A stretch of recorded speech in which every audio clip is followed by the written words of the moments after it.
Hi, it's Miss Lisa from the St. Paris Public Library. Today's Anytime story is called Frederick Douglass in His Own Words. Frederick Douglass's Early Life. In February 1817, or 1818, Frederick Douglass was born a slave with a different name, Frederick Augustus Washington Bailey. At that time in the United States, over 1 million black people were held as slaves. Because slaves weren't considered important enough to keep records for, Frederick didn't know much about his early life, including his birth date. He chose February 14th as his birthday. In his autobiography, Narrative of the Life of Frederick Douglass, an American Slave, he wrote, "I have no accurate knowledge of my age, never having seen any authentic record containing it. He also knew very little about his mother or father. He only saw his mother a few times at night, and his father may have been his owner, Aaron Anthony. Frederick was separated from his mother when he was still very young. More to know. During his lifetime, Douglass wrote 3 autobiographies. Slave children had a life of hardship ahead of them. They were often sold at a young age.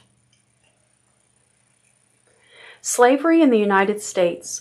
During Frederick Douglass's early life, the practice of slavery was slowly disappearing around the globe. In England, the government had declared the buying and selling of slaves illegal in 1807. It became against the law to own slaves there in 1834, but the United States still held on to the practice, particularly in the South, where plantations used slaves in the fields. In the North, factories and businesses used immigrant labor and had little need for slaves. Learning to read. When Frederick was only 8 years old, he was sent to Baltimore, Maryland, to be a servant to a man named Hugh Auld. Although it was against state law, Auld's wife, Sophia, taught Frederick the alphabet. Her husband stopped this as soon as he found out, saying, "If you teach him how to read, he'll want to know how to write, and this accomplished, he'll be running away with himself." He meant Frederick would want to escape a life of slavery if he learned to read. Frederick remembered this as the first anti-slavery lecture he had ever heard and quickly decided to continue learning. This was an important movement in the young boy's life. He continued to learn to read from the other children in the neighborhood. Sophia Auld taught Frederick the alphabet and some small words, too. He later said, "Once you learn to read, you will forever be free." A need to read. Many southern states had laws forbidding the teaching of slaves to read and write. Owners could be fined or imprisoned, yet some did teach their slaves so they could keep records and do other tasks. This made them more valuable. Whether slaves were forbidden to or not, often they shared their knowledge with other slaves. Some, like Frederick Douglass, used their skills to write stories of their captivity called slave narratives. More to know. Frederick Douglass was such a good student, he even organized a school to teach other slaves how to read. Escape. In a way, Hugh Auld was right. Frederick became unhappy with his life as a slave. "I often found myself regretting my own existence and wishing myself dead," he wrote. But he kept alive the hope of being free. He read about the abolition of slavery in newspapers and dreamed of his freedom. He decided to teach himself to write to help him flee. He tried but failed to escape in 1833 and 1836. Then, in 1837, when Frederick was working on the docks of Baltimore, he met a free black woman named Anna Murray. She worked as a servant for a wealthy Baltimore family. Together they came up with a plan for his escape to New York City. Anna sold her bed to buy a train ticket for Frederick. Frederick might never have escaped without the help of his future wife, Anna Murray. The Underground Railroad.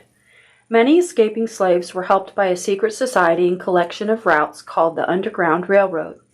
People called conductors guided escaping slaves or passengers. The houses where they hid were called stations, and the owners of the houses were station masters. They had secret passages to help slaves reach the northern free states, or even Canada, where slavery was against the law and the slaves could finally be free. To help him in his escape, Frederick disguised himself as a sailor. Anna Murray gave him clothes that sailors often wore during that time, a red shirt, a sailor's hat, and a scarf around his neck. Luckily, thanks to his work in the shipyard, he could blend in. My knowledge of ships and sailors' talk came much to my assistance, for I knew a ship from stem to stern and could talk sailor like an old salt. To complete his disguise, he borrowed an official paper from a friend called a Seaman's Protection Certificate to prove that he was a free man and a sailor. Although the paper described his friend and not him, the train conductor believed Frederick and let him continue on to Philadelphia. This is an artist's idea of Frederick Douglass's escape to freedom. So close. Frederick Douglass's experience escaping shows how divided the United States was about slavery. Just a few miles or a body of water could separate freedom and slavery. For a slave, life as a free person often seems so close. Douglass wrote of planning his escape from Baltimore. Only think of it, 100 miles straight north and I am free. Try it? Yes. God helping me, I will. It cannot be that I shall live and die a slave. More to know. Frederick Douglass left details out of his first autobiography, since they might have caused trouble for friends who had helped him. Seaman's Protection Certificate. New life, old problems. Once Frederick was safe in New York, he sent for Anna. They were married by a minister who was also an escaped slave. At first, Anna and Frederick used the last name of Johnson, since Frederick couldn't use the name Bailey for fear of capture. But Frederick eventually chose the last name of Douglas. Anna and Frederick Douglass settled in New Bedford, Massachusetts. Even though Douglass was a free man, he still faced many difficulties in the North. Once, when he tried to get a job as a shipyard caulker, the white workers threatened to quit if he was hired. This showed him there was still a long way to go for equality. He wrote, "People might not get all they work for in this world, but they must certainly work for all they get." Frederick and Anna had 5 children: Rosetta, Louis, Frederick, Charles, and Annie. Starting a new life. One of the challenges escaped slaves faced was how to find work to start a new life. Many found that they weren't welcome in the North. Ex-slaves sometimes offered to work for little money, so white workers who wanted more money had fewer job opportunities. Escaped slaves and free blacks often lived in the same neighborhoods. They did this to avoid capture by slave owners and because some white neighbors weren't accepting of them. Speaking out against slavery. As an escaped slave, Frederick Douglass became interested in the Abolition movement. He attended speeches given by William Lloyd Garrison, the famous anti-slavery speaker, in 1841. When at an anti-slavery convention in Nantucket, Massachusetts, Douglass was invited up to the stage to give a speech. Although he was nervous and embarrassed, he told a powerful story of his life as a slave. Garrison was so impressed that he invited Douglass to be a speaker for the Massachusetts Anti-Slavery Society. Douglass was reluctant. "I had not been quite 3 years from slavery and was honestly distrustful of my ability." However, the cause was good, and so Douglass finally agreed. But audiences weren't always ready to listen. Some mocked him. Sometimes he was even attacked. Abolition. People had been working against slavery since its introduction to the American colonies in the 1600s. There were many reasons. For some, slavery was against their religious beliefs. Others believed it was against the rights of all humans, and still others knew it was just wrong. But while many didn't actively support slavery, they didn't fight it. They didn't want to give up the riches the practice had brought to them. William Lloyd Garrison. Once, an angry mob chased Douglas until he was rescued by a friendly Quaker family. He broke his hand during this close escape. It never healed properly. More to know. Douglas's friends in the Massachusetts Anti-Slavery Society told him it was better if he didn't sound too educated when he spoke, because people wouldn't believe he had been a slave, but Douglas wanted to be himself. Autobiography. In 1845, Douglas published his first and most famous work, Narrative of the Life of Fredrick Douglass, an American Slave. He said he wrote it sincerely and earnestly, hoping that this little book may do something towards throwing light on the American slave system and hastening the glad day of deliverance to the millions of my brethren in bonds. It was a bestseller in the United States and in Europe. However, the book also caused problems for Douglas. In it, he had told everyone he was an escaped slave. According to the laws of the time, if his owner could catch him, he could force Douglas to go back to Maryland. Douglas had to leave the country. Frederick's actual signature. Spreading ideas. During Frederick Douglass's time, there was no television, internet, or radio. Many of the most important ideas of the day were passed through speeches and in newspapers that printed people's speeches. Men and women who could speak well, such as William Lloyd Garrison and Frederick Douglass, became so famous that crowds would form to hear them speak, even if they disagreed with the speaker's ideas. Because it was well written, some people thought that Douglass's book couldn't have been written by an escaped slave. In Europe. On August 16, 1845, Douglass set sail for Europe, a trip that would be an eye-opening experience for him. In wonder, he wrote in a letter about his time in Ireland. I was seated beside white people. I reached the hotel. I entered the same door. I am shown into the same parlor. I dine at the same table, and no one is offended. I find myself regarded and treated as at every turn with the kindness and deference paid to white people. He found he was given the same respect as anybody. Similarly, when he was in England later, Douglass said that he was treated not as a color, but as a man. Douglass spent 2 years in Europe giving speeches, and he gained many friends for the abolition movement back in the United States. A kindred spirit. Many Irish in particular welcomed Douglass because they saw him as someone who knew what oppression was. Although they weren't slaves, many Irish wanted freedom from England, the governing country that for years had prevented them from owning property, attending colleges, and holding office. Oppression wasn't always about slavery. It was often about denying others' rights through unfair laws. The way Douglass spoke out against injustice inspired many people outside of the United States. During his travels, Douglass met many important people, including the famous Irish leader Daniel O'Connell, who opposed slavery so much that he refused to shake hands with a slaveholder. More to know. Douglass was able to return safely to the United States when 2 British women, Ellen and Anna Richardson, purchased his freedom. At age 28, Douglass became a free man. Return to the United States. When Douglass returned to the United States, he started a newspaper called the North Star. Through his writing, he fought for the rights of all people, not just slaves. He supported the fight for women to gain the right to vote. Abolitionists and suffragists sometimes disagreed. Though almost all suffragists supported abolition, some abolitionists thought that the fight for women's rights should wait until slavery was ended. Others thought women shouldn't be able to vote at all.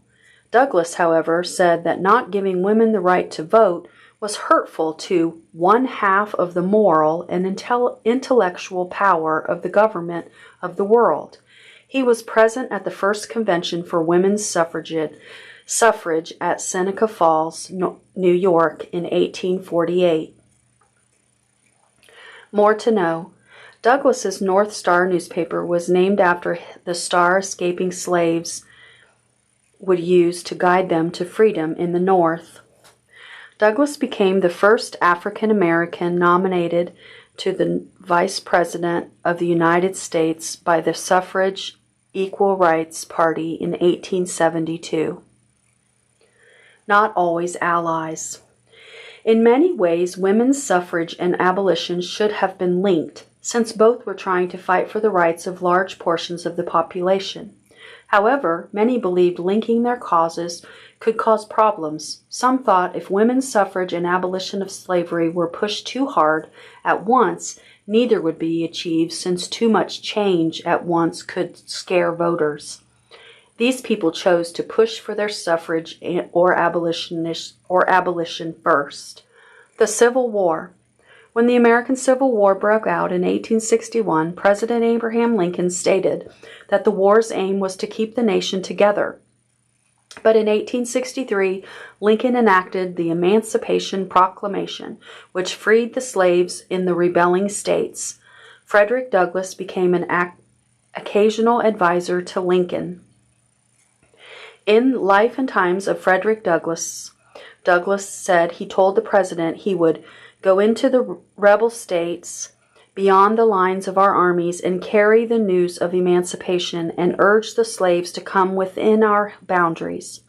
Douglass and Lincoln knew that if peace came too soon, it might leave still in slavery all who had not come within our lines.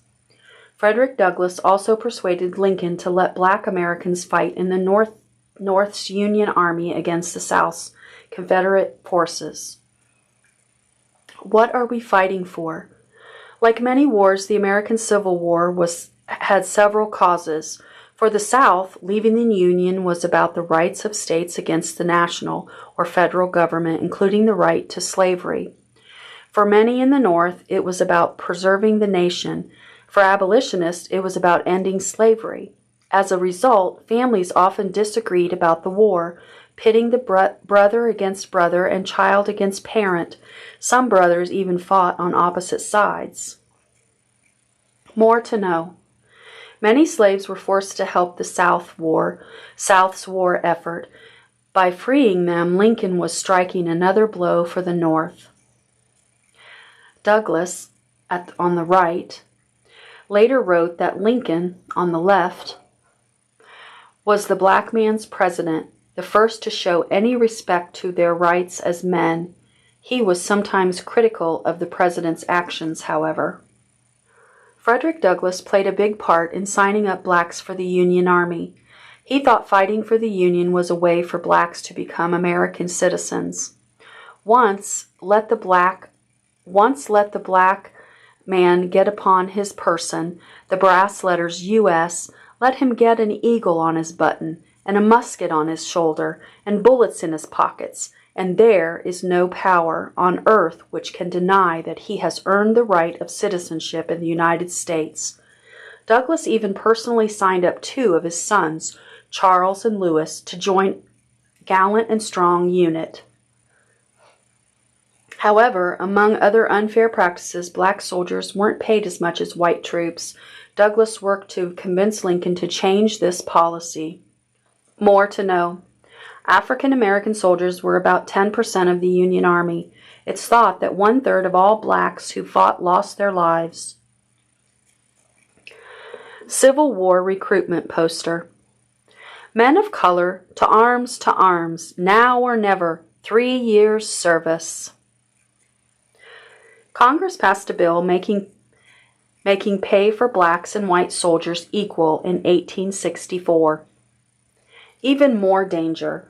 The Confederates threatened black Union soldiers wouldn't be treated as regular prisoners of war if caught. They said they would either shoot them or sell them into slavery. Lincoln signed an order promising revenge on Confederate prisoners of war if black soldiers were mistreated. Still, black prisoners were often dealt with more harshly than white prisoners. By the end of the Civil War, 16 black Union soldiers were awarded the Medal of Honor for their excellent service. Life after the Civil War. After the Civil War ended in 1865, a period called Reconstruction began. During this time, the former Confederate states established new state governments in order to be accepted back into the Union. However, discrimination didn't end there. Acts called Jim Crow laws were put in place to keep blacks from exercising their new rights. Frederick Douglass worried that not enough was being done. "You say you have emancipated us. You have, and I thank you for it. But what is your emancipation? You turn us loose to the sky, to the storm, to the whirlwind, and worst of all, you turned us loose to the wrath of the infuriated masters." Many Jim Crow laws would remain in place until the 1960s. Honors for Douglass. In 1874, Frederick Douglass was made president of the Freemen's Savings and Trust Bank, which was set up to protect the money of former slaves and black Union soldiers. However, the bank didn't last long. He was then made a U.S. Marshal in 1877, the first African American appointed to a position approved by the U.S. Senate. Douglass was also the U.S. Ambassador to Haiti, a post he held from 1889 to 1891. After his first wife died, Frederick Douglass married Helen Pitts, Sitting, in 1884. Because she was white, some people were against their marriage. However, Douglass replied, "My first wife was the color of my mother, and the second the color of my father."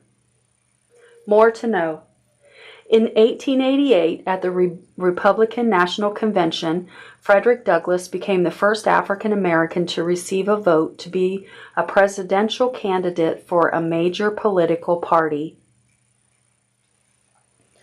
The passing of an American legend. Frederick Douglass was tireless in his fight to win freedom for all Americans, and he continued to serve his country as well as fight for the rights of those who had few. On February 20th, 1895, Frederick Douglass, attending a meeting of the National Council of Women in Washington, D.C., where the audience clapped for him, later that day, he died at his home. At his funeral, thousands of people lined up to view the coffin and show their respect and admiration. Newspapers across the world remembered the great man who, according to his New York Times obituary, won for himself the esteem and reverence of all fair-minded persons, both in this country and in Europe. Today, he's remembered as someone who worked for the betterment of all people. More to know. The first ever monument to a black American was created in honor of Frederick Douglass in Rochester, New York in 1898. Memories of a great man.